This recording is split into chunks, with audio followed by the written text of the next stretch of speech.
आप सब ने तैयार रहना, सब तैयार रहे।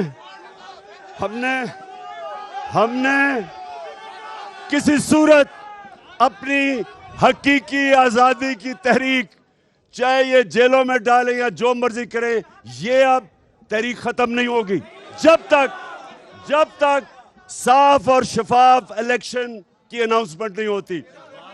आप जरा बताएं, तैयार हैं आप सारे इस तहरीक के लिए? इंशाअल्लाह। मैं ये जो आप सबसे चाहता हूं, पहले तो इलेक्शन कमीशन, पहली चीज मैं कह रहा हूं, इलेक्शन कमीशन ने जिस तरह हमजा शरीफ को चीफ मिनिस्टर रखने की कोशिश कर रहे हैं, इसके ऊपर, हाँ हमजा कुकड़ी,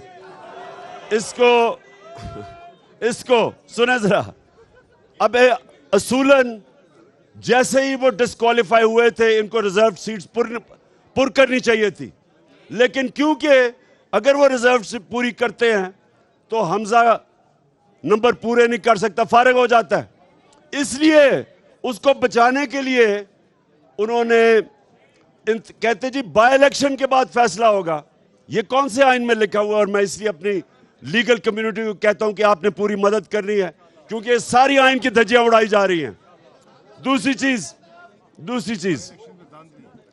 दूसरी चीज हम पूरी तैयारी कर रहे हैं। इनको इलेक्शन कमीशन जो बाय इलेक्शन के अंदर हमारे सामने चीजें आ रही हैं, हल्का बंदियां के अंदर इन्होंने बैठ के पूरा प्लान बनाया नून लीग या पंजाब में इलेक्शन धांधली से जीतने का, क्योंकि इनको पता है कि वैसे तो ये अब इलेक्शन जीत नहीं सकते। पब्लिक में जब भी जाएंगे,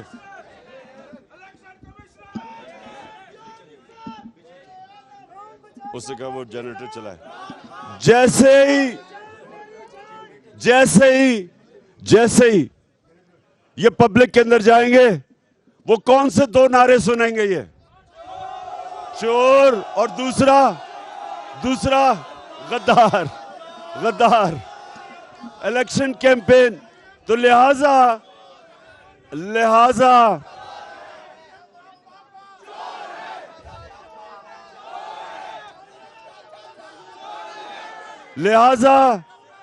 इलेक्शन कमीशन को साथ मिला के अब ये धांधली करके कोशिश कर रहे हैं कि ये इलेक्शन जीतेंगे। इनका वो हाल होगा कि मैं आपको एक बात बताऊं, ना पाकिस्तान हिंदुस्तान में जीता था जब मैं क्रिकेट खेलता था, ना वो यहां जीतते थे, अपने अंपायर होते थे, वो अंपायर ही नहीं जीतने देते थे। हम वाहिद टीम पाकिस्तान की लेके गए कि हिंदुस्तान के अंपायरों के बावजूद जीत के आए।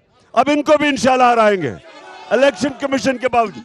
अच्छा जी, और सुने जरा, मैं अब दो तीन चीजें बड़ी जरूरी।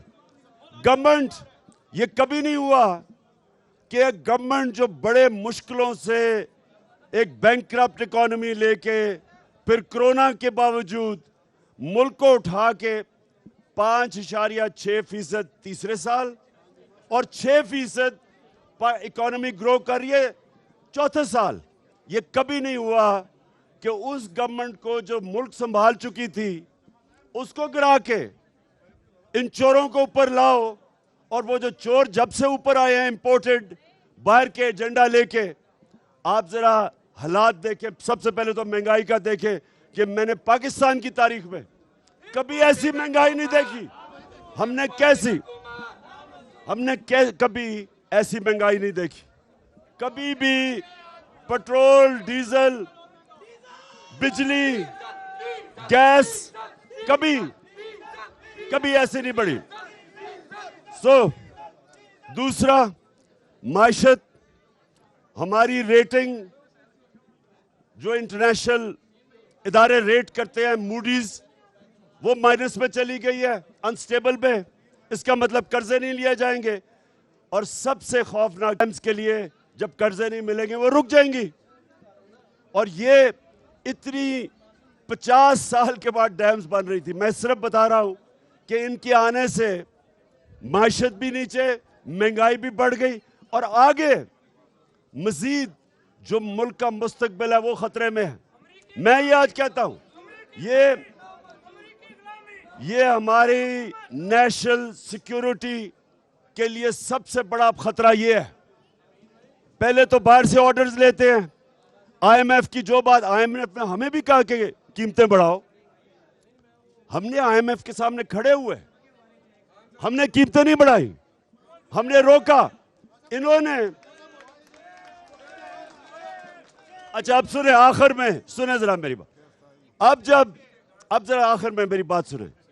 यहां ये हो रहा है कि जब आप पहले तो ये मुल्क का तबाही की तरफ लेके जाएं, पहले ये साजिश के तहत आए, उसके बाद चोर ऊपर बैठ जाएं, वो नैब के अपने केसेस खत्म करवाएं, एफआईए के केसेस खत्म करवाएं, और उसके बाद हम एहतजाज करें तो हमें डंडों से, जिस तरह इन्होंने मार्शल लॉ में इस तरह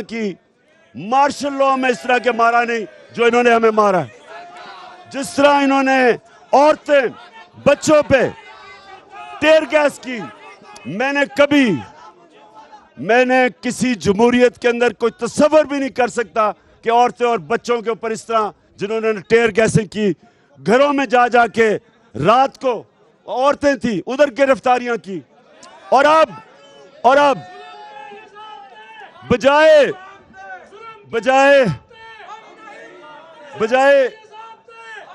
ये जो कातिल इंटीरियर मिनिस्टर और ये जो सबसे ज्यादा पुलिस मुकाबले में इसके ऊपर ह्यूमन राइट्स की रिपोर्ट है शहबाज शरीफ के, बजाय इनके ऊपर एक्शन लेने के हम सब के ऊपर इन्होंने एफआईआर काटी है। और इनकी कोशिश, ये सुन ले जरा, बुकले आपके लिए इंपॉर्टेंट है, इनकी कोशिश ये है कि इमरान खान को किसी तरह किसी केस में बंद करो ताकि ये सारी तहरीक रह जाए। मैं आपको